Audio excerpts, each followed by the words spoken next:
Bonjour à tous et bienvenue pour la matinale, l'émission quotidienne de CMC Markets qui débute à 10h. Je suis Nicolas Chéron, stratégiste pour vous servir et nous sommes aujourd'hui le mercredi 29 mars 2017.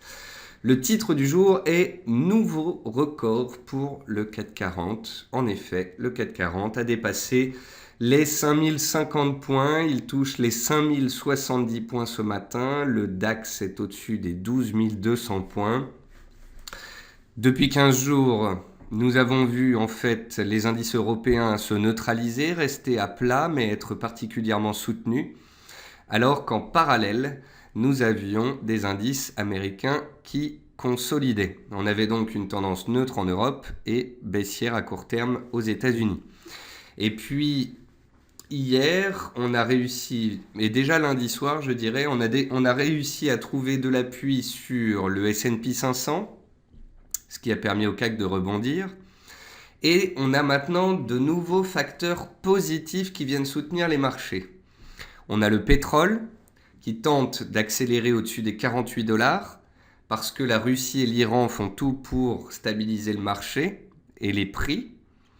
On a le cuivre qui repart à la hausse et qui nous démontre que les investisseurs croient toujours dans le fait que Donald Trump va délivrer. Donc voilà, ça ce sont des facteurs à noter.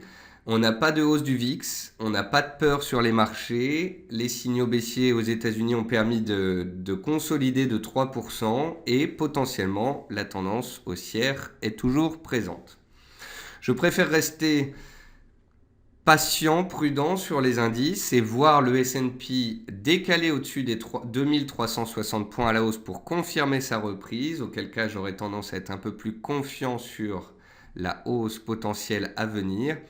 Tant que le S&P 500 est sous les 2360 points, eh bien je préfère rester prudent et sur le qui-vive. D'autant plus que le pétrole est une pierre angulaire en soutien des indices depuis 48 heures et nous avons les stocks de pétrole de cet après-midi. Donc si le pétrole repart à la baisse, les indices pourraient en pâtir. Voilà, donc séance d'importance. On a eu donc un rebond technique sur le S&P 500, on va voir si ça se transforme en reprise haussière. Quant aux indices européens, attention, car nous allons voir dans la partie 2 de cette émission, la partie graphique, que le CAC et le DAX évoluent dans des canaux haussiers et que à chaque fois qu'on inscrit des nouveaux records, eh bien en fait on touche la borne haute du canal et ensuite on consolide. Je trouvais très intéressant de voir un analyste ce matin qui disait ça pourrait être intéressant d'inverser les graphiques pour voir qu'on est sur la borne basse d'un canal baissier dans une tendance baissière et qu'à un moment une réaction pourrait avoir lieu. Là on est dans un canal haussier, dans une tendance haussière sur l'Europe, mais on approche du haut du canal haussier et donc j'ai tendance dans ces cas-là à ne pas vouloir céder à l'euphorie. Bienvenue à tous donc pour cette émission, je salue tous ceux qui nous ont rejoints en cours de route et je salue également tous ceux qui nous regardent sur YouTube. Avant toute chose, un avertissement sur les risques concernant le caractère purement informatif de cette vidéo et les CFD à risque limité. Je vous invite à en prendre note. Vous pouvez utiliser les fonctions de chat et de questions-réponses en haut de votre écran pour pouvoir converser avec moi. Dans cette émission, nous allons voir ensemble les dernières actualités marché, macro, les actualités, le palmarès action, les statistiques économiques passées et à venir, une figure graphique reconnue par la plateforme de CMC Markets et bien évidemment, je répondrai à vos éventuelles questions. Alors, en termes d'actualité marché, le S&P 500 revient au contact de sa résistance à 2360 points. C'est une résistance qu'il avait cassée la semaine dernière, à la suite de laquelle on avait ensemble identifié un scénario baissier qui s'était mis en place. Mais, lundi, nous avons touché une oblique de soutien haussière qui passe par les plus bas des 3 derniers mois sur le S&P 500 et elle a permis un rebond. La configuration est donc particulièrement neutre. On fait face aux 2360 points. Au-dessus, le S&P redeviendrait haussier et pourrait aller chercher de nouveaux records. Dessous, je préfère rester pragmatique. Les vendeurs pourraient garder la main. Le CAC 40 en profite pour inscrire un nouveau record à 5070 points. Il est soutenu notamment par le pétrole et les bancaires. Mais attention, les cours pourraient approcher de la borne haute d'un biseau ou d'un canal. Je vous montrerai ça dans la partie graphique. Les indices profitent du rebond du pétrole qui est à 48,3 $, soutenu par la Russie et l'Iran qui travaillent main dans la main à vouloir fixer des maximums de production pour pouvoir maintenir des prix relativement élevés nécessaires au bon fonctionnement de leurs économies respectives. L'or consolide sous les plus hauts annuels à 1260, il est actuellement à 1250 $.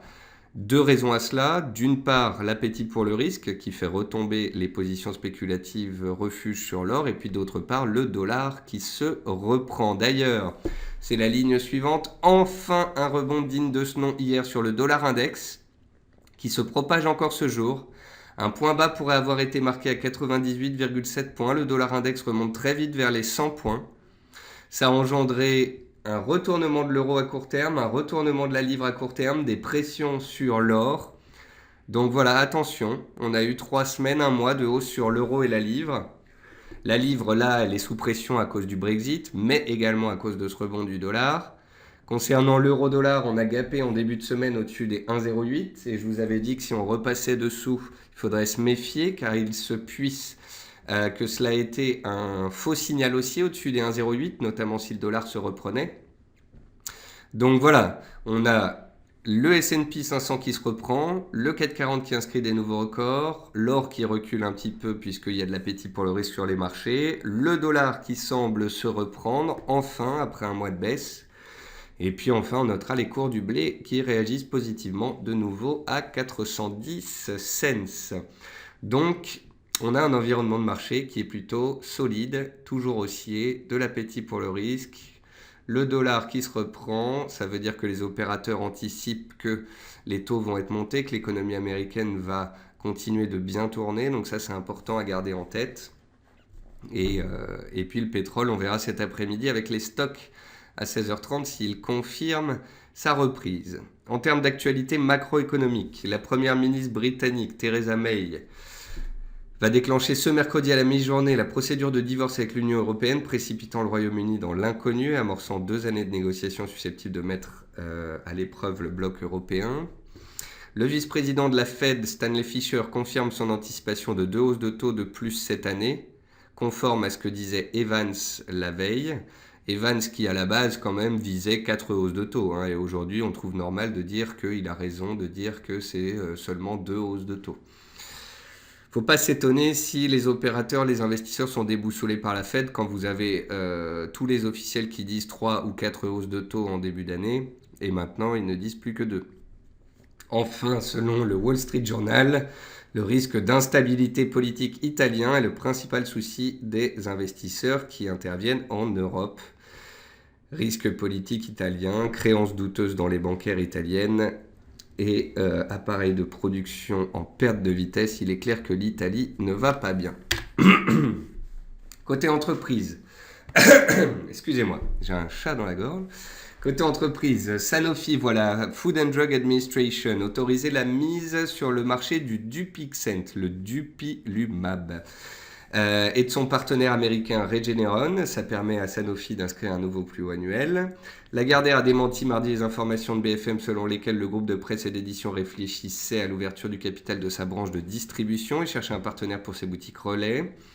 EDF a annoncé mardi le succès de son augmentation de capital pour 4 milliards. Orpea a publié une progression de ses résultats en 2016, pas étonnant, la société est vraiment superbe. Et puis Neopost a fait état d'un recul de 11% de son résultat net en raison des difficultés rencontrées sur le marché du courrier en Europe. Malgré tout, le pire pourrait être passé sur Neopost qui gagne 6% ce jour. Dans les meilleures et les moins bonnes performances du CAC 40, on notera Engie qui tire son épingle du jeu, suivi d'Arcelor qui fait son rebond technique, Peugeot Valeo toujours dans des tendances haussières et Sanofi qui inscrit un nouveau record annuel. Dans les baisses, des dossiers défensifs, Orange, Danone et Silor. Côté statistiques passées, la confiance des consommateurs américains est ressortie hier à 125. C'est énorme, rendez-vous compte. Contre des attentes à 113. On est au plus haut depuis les années 2000. D'ailleurs, je vais vous montrer ça sur Forex Factory. Très bon site pour les statistiques. Ici, vous avez des petits graphiques. Vous cliquez dessus et ça vous ouvre un graphique historique. Et ça vous permet de voir dans le passé. Donc vous voyez, dans les années 2000-2001, on était à 130, 140, 150 en confiance des consommateurs. Puis il y a eu la chute des marchés. On a baissé de 2000 à 2003, il y a eu le World Trade Center, il y a eu plein de choses qui ont fait qu'on a baissé. Puis on est reparti dans une phase haussière où la confiance s'est améliorée. Puis on a eu la crise de 2008-2009. Ensuite, la confiance s'est stabilisée, puis elle a commencé graduellement à se reprendre, et là, elle accélère. La confiance accélère et elle est donc en train de revenir sur des niveaux de 2000, 2001. Elle est donc en train de revenir à des niveaux très élevés. Ça veut dire que tout le monde est confiant, que tout le monde est confiant sur le fait que ça va bien aller dans le business, en bourse, etc. Et c'est ce qui justifie le fait que les indices montent autant, qu'il y ait autant de soutien, parce que simplement opérateurs, tout comme particuliers, voient un avenir un peu plus radieux qu'ils ne le voyaient avant. La seule chose, le petit bémol par rapport à cet indice de confiance, c'est que ce sont des enquêtes.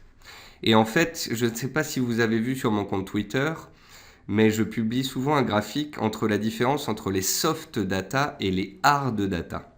En fait, les soft data, ce sont les enquêtes de confiance des consommateurs, des investisseurs, des PMI, des choses comme ça.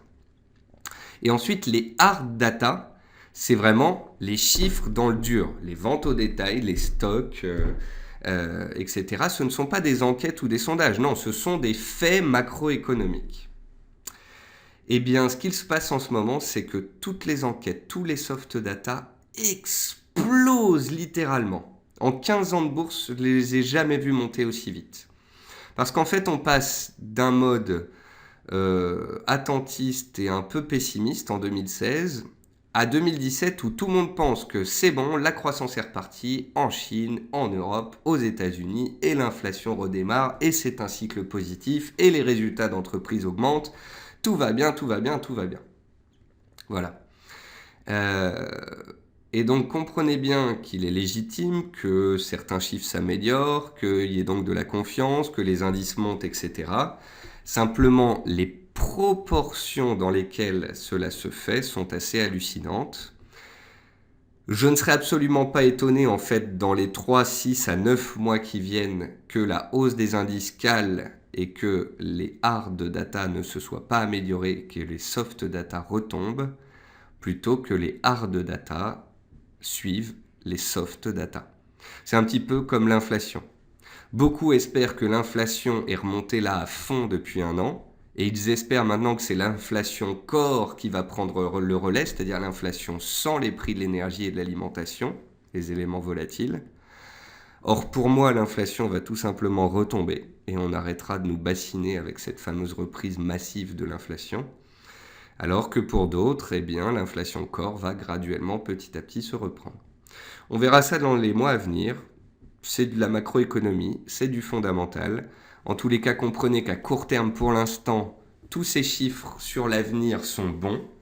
Mais à moyen terme, on fera attention parce que si on atteint un pic de positivisme, un pic d'euphorie, ça peut correspondre également à un pic de marché sur les prix. Ce jour, à 10h30, on aura les crédits à la consommation en Angleterre.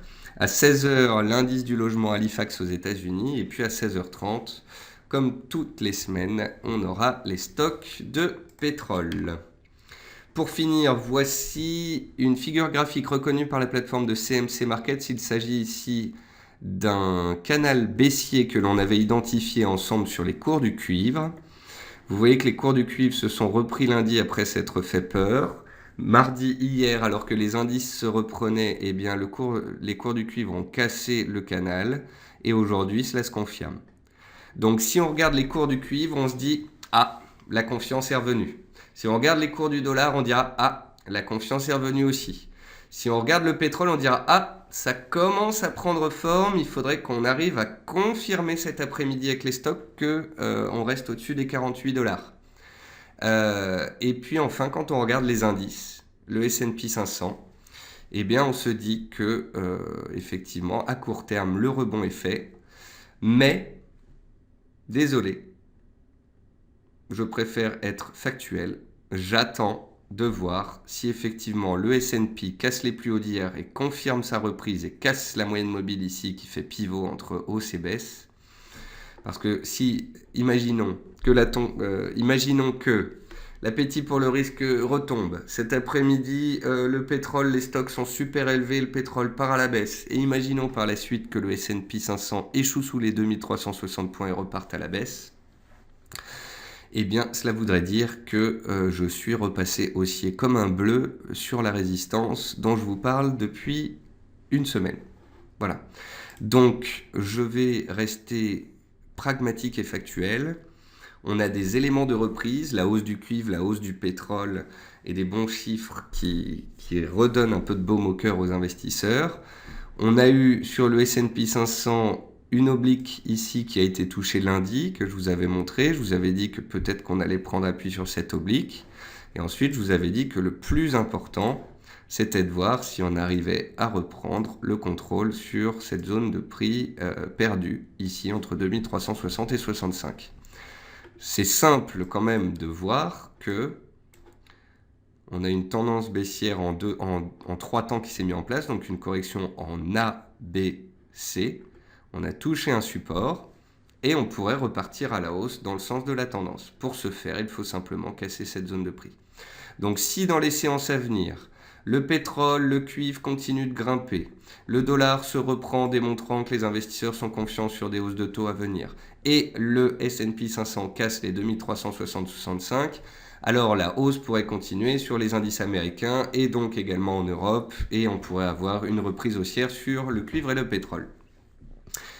Si par contre, on échoue sous les 2360 points, permettez-moi de rester neutre et dubitatif. Sur le pétrole, tant qu'on ne reprend pas clairement les 49 $, permettez-moi de rester neutre et dubitatif. Quant au cours du cuivre, on est sorti d'un canal baissier. On se stabilise. Il faudra néanmoins casser des résistances pour montrer qu'il y a un véritable regain d'intérêt, car pour l'instant, cela reste un rebond technique. Enfin, concernant les actions européennes, ce sont les plus fortes et les plus haussières. C'est rare, mais c'est le cas. Simplement, permettez-moi d'émettre un petit bémol sur le cours actuel du CAC 40. Vous voyez que le CAC 40, il a tendance à baisser, monter, baisser, monter, baisser, monter et avancer un petit peu en crabe. Or, à chaque fois qu'il monte de 2 cases, à chaque fois qu'il remonte de 3 cases, il recule de 2 cases et ainsi de suite. Vous voyez bien qu'on est à la 3e séance consécutive de hausse, qu'on approche d'une oblique qui passe par les plus hauts récents. Donc peut-être que le timing n'est pas particulièrement évident. Voilà. Donc si vous voulez, oui, je vois le CAC et le DAX qui superforment et qui inscrivent de nouveaux records annuels. Mais je vous l'ai dit, les indices européens peuvent très bien aller faire de nouveaux records annuels alors que les indices américains sont toujours dans un processus de consolidation. Je m'étais d'ailleurs penché sur le cas du S&P 500 et non pas du CAC 40. Et j'avais expliqué que même si le S&P remontait à 2360 points, les indices européens pouvaient aller faire des nouveaux plus hauts, sauf que si le S&P repartait à la baisse par la suite, eh bien les indices européens retraceraient de nouveau à la baisse comme ils l'ont fait la semaine dernière, mardi dernier, très rapidement. Donc voilà, on a certes une tendance haussière sur le CAC et sur le DAX, mais en tendance haussière, on a généralement un timing un peu plus opportun quand on paye les supports que quand on achète les cassures de plus haut. D'ailleurs, regardez ça. Vous voyez ici, fin janvier, on a un plus haut. Fin février, on casse le plus haut précédent, qu'est-ce qui se passe derrière? On repère 2-3%.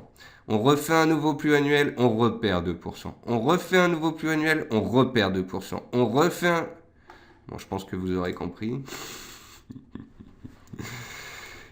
Donc voilà, on a un canal haussier sur le DAX qui cadre bien la hausse. Vous voyez bien que la borne basse du canal est privilégiée par les acheteurs et les vendeurs sont à chaque fois présents à proximité de la borne haute. Ma question est la suivante, est-on plutôt proche de la borne basse ou de la borne haute? C'est à vous d'y répondre et ensuite de prendre vos responsabilités par rapport à votre trading.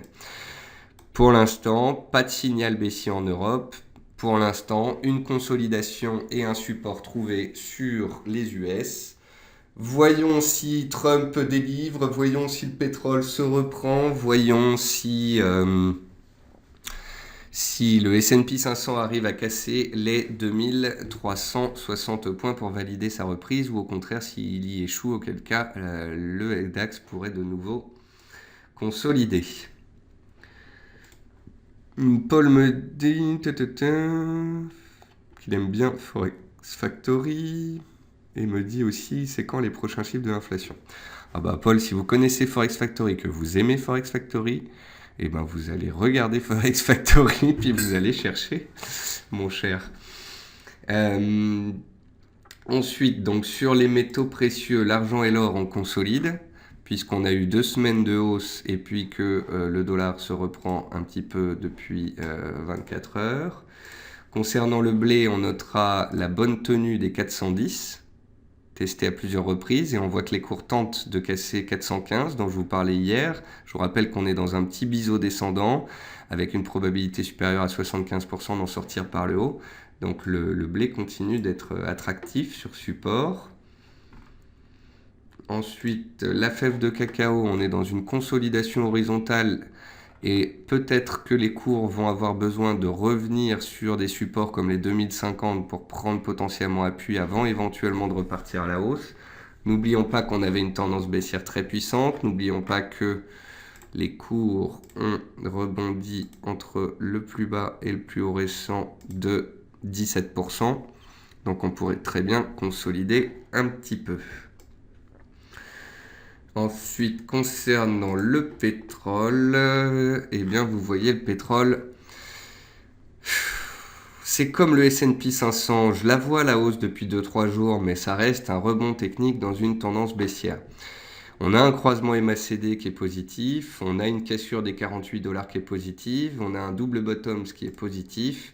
Donc si cet après-midi les stocks permettent au cours de remonter vers les 49 $ et donc de neutraliser la tendance baissière, les acheteurs donc prendraient la main et auraient le sourire. Si au contraire on n'arrive pas à passer au-dessus des 48, 50 et qu'on repasse dessous en clôture ce soir, c'est moche, c'est toujours baissier et les risques baissiers feraient de nouveau leur apparition. Donc attention, que ce soit S&P 500 ou pétrole, la séance sera clé. Enfin, concernant les devises, je veux vraiment que vous compreniez qu'il se passe quelque chose ici. On a fait un point bas sur le dollar lundi, mardi on s'est repris, aujourd'hui mercredi on se reprend également. Donc tout comme sur le S&P 500, tout comme sur le pétrole, on assiste à un rebond technique dans une tendance baissière.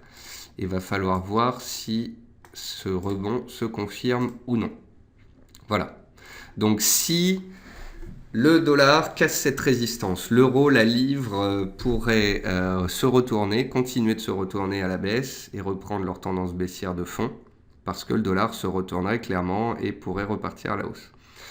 Si le pétrole et le S&P 500 cassent les résistances indiquées ce jour, les acheteurs reprennent la main et on pourra dire qu'il y a de l'appétit pour le risque sur les indices. Voilà. Hervé me dit, pour l'US 30, comment interpréter un signal baissier éventuel ? En fait, un signal baissier, vous ne l'interprétez pas, vous le constatez tout simplement. L'US 30, le voici. Hop là. Donc ici, c'est plutôt simple, hein. On a un niveau ici très clair, autour des 20 750. Tant qu'on est dessous, pour l'instant, là, on est neutre. Vous voyez ? On a une tendance baissière qui s'est mise en place sur 15 jours. On a une consolidation en 3 temps, ABC. On a une zone de neutralité autour des 20 700-800 points. Si on repasse au-dessus, ça repasse aussi vers les records. Si on échoue dessous, on repartira à la baisse. Donc un éventuel signal baissier, ce serait un chandelier de retournement baissier sous cette résistance, et un signal baissier supplémentaire, ce serait une cassure du plus bas récent à 20 400 points. Alors, Paul me dit apparemment les chiffres d'inflation c'est vendredi, on va regarder ça. Tac, tac, tac, balance des paiements, indice des prix à la consommation, ouais. Alors c'est l'indice des prix à la consommation final, ça veut dire que c'est une révision du chiffre précédent. Vous vous souvenez quand tout le monde a crié cocorico que l'inflation était à 2% et qu'on disait donc l'Europe, l'inflation est à 2%, il faut que la BCE arrête son QE, etc. Bien là, ce chiffre vendredi va être révisé et il est attendu désormais à 1,8%. Comme beaucoup de choses, on a anticipé de très bonnes choses et puis à force de révision, ça baisse petit à petit et voilà. Donc l'inflation, pour moi, elle ne se reprendra pas dans le temps. Il faut faire attention. Voilà, donc attention, attention. Le dollar surprend, mais ça reste à confirmer. Le cuivre surprend, mais ça reste à confirmer. Le pétrole surprend, ça reste à confirmer. Et vous voyez que le S&P 500, lui, ne confirme encore pas et ne casse pas les 2360 points. Donc prudence, ce sera 24 à 48 heures clés à suivre. Est-ce que les indices américains vont réussir à casser les résistances et à relancer la hausse, auquel cas les indices européens pourraient littéralement exploser et on aurait un pétrole potentiellement en soutien et un dollar qui se reprendrait un petit peu? Ou est-ce qu'au contraire, les prémices baissiers notables depuis 15 jours sur les États-Unis vont avoir de nouveaux effets baissiers, le pétrole repartira à la baisse, le dollar à la baisse, l'or serait de nouveau soutenu? Mais pour cela, il faut un petit peu, je dirais, d'aversion au risque, de mauvaises nouvelles, de peur, et c'est vrai, il faut le dire, que depuis ce début de semaine, il n'y a pas de peur ni d'aversion au risque en particulier. Voilà, donc c'est la fin pour moi de cette émission. On a fait un bon point. Je vais vous souhaiter une très bonne journée, un très bon trading. Et vous pouvez me retrouver cet après-midi à 15h45.